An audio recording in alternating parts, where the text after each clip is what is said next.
I'm Les, Adult Programming Librarian at Jessamine County Public Library. And in this video, we're going to learn how to make a Pebble Mosaic. Here are some things to keep in mind about this project.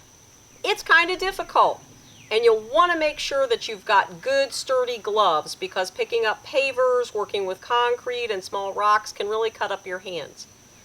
If you have any physical restraints or injuries, you might want some help because lifting bags of concrete and rocks takes some effort. Finally, this project takes a couple days, and it'd be best if those days were both sunny and cooler. Working in the 90-degree heat was rough. Now that you've got all those things in mind and you can prepare for your project, let's go ahead and dive in. For this project, you'll need at least 4 4x4s cut into pieces that will fit around the perimeter of your mosaic work area, a level, a measuring tape, shovels, a hoe, a rake, and a wheelbarrow. The very first step for this project is to decide where you're going to put your mosaic, then clear the ground of any grass, rocks, debris, and get it basically level. Next, you'll want to use a hoe and a shovel to excavate your ground so that it sits about 3 inches below the perimeter you've created with the beams. While you're doing this, you may want to go back in occasionally with your level and your measuring tape and make sure that you're staying fairly level and square.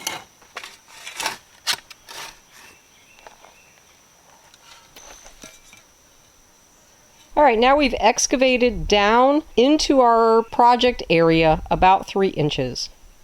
Next, we're going to add a layer of paver base and a layer of sand. For the second part of this project, you'll need a lot of rocks in various sizes and shapes and colors. You might need some pavers or bricks. You'll need paver base, sand, and a hoe or flat board for smoothing out your paver base and sand. First, dump a few bags of paver base and spread them evenly over the surface. You can use a hoe or you can use a board. Next, you'll want to smooth sand over the top of your paver base, and for this, a board really works easiest to spread it smooth across the surface. Alright, and now it's time for the fun part. Once your sand is smooth and level, use pavers or large rocks to create some kind of border for your mosaic. Then, on the inside, use your different colored rocks to create a picture. Spirals, suns, fish, things like that are pretty simple to create. You can draw a picture in the sand with your finger first and use the rocks to fill it in, or you can just start putting the rocks down in a clever pattern. I started my design by using a stick to draw a pattern in the sand. When creating your design, you might want to reference a book or a website or a pattern that you've drawn on something else so that you've got a good idea of how you want it to look when it's completed. Using contrasting colors of stone and alternating the stones lying flat and some on their sides will keep the design interesting. Once you've created something you think is the design you want, then we're going to want to take a picture of it with our phones because unfortunately we have to pick all these stones up and add a layer of dry concrete into the frame. So the next thing we're going to do is take up all our stones. We'll keep them sorted away from the ones that we didn't use, and we'll reference our photograph when we go to relay the pattern in the concrete. For this next part of the project, you're going to need Quikrete or some kind of concrete powder sufficient to fill in your frame.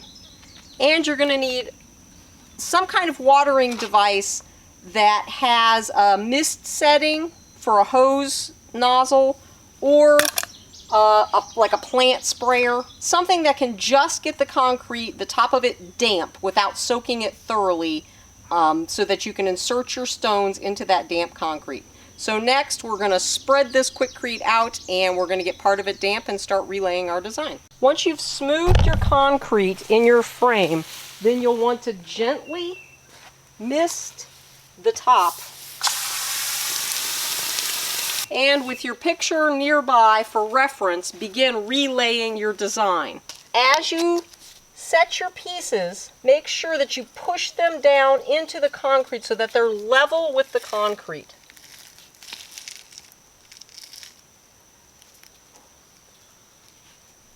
Once you've relayed your stone down into that slightly damp concrete, you can go back through and thoroughly wet your design. And now is time to go in and straighten anything that you think needs to be straightened, and tap your design down gently so that it's even with the surface of your perimeter. Also, you'll want to make sure that all your stones are fully set down into the concrete. I'm using a rubber mallet to do this. You may want to go ahead and wet your piece several times, again, noting any low and high parts where the water accumulates. If you notice low parts, you can take a trowel and lift your stones out and add a little more concrete into the spaces where you think it's low.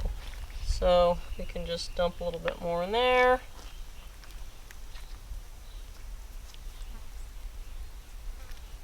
Now we're going to want to let this dry for a long time, at least 24 hours. Once your piece has cured for at least 24 hours, you might want to go back in with a stiff brush. I've got a metal brush here and then just a regular cleaning brush.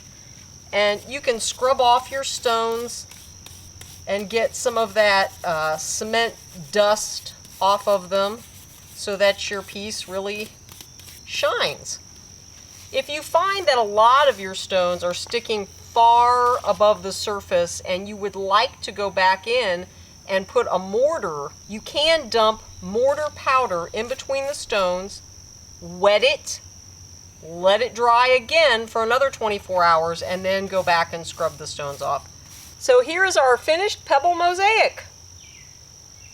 Thanks for crafting with us today. If you'd like to find more videos on how to make interesting stuff, check out the JCPL YouTube channel.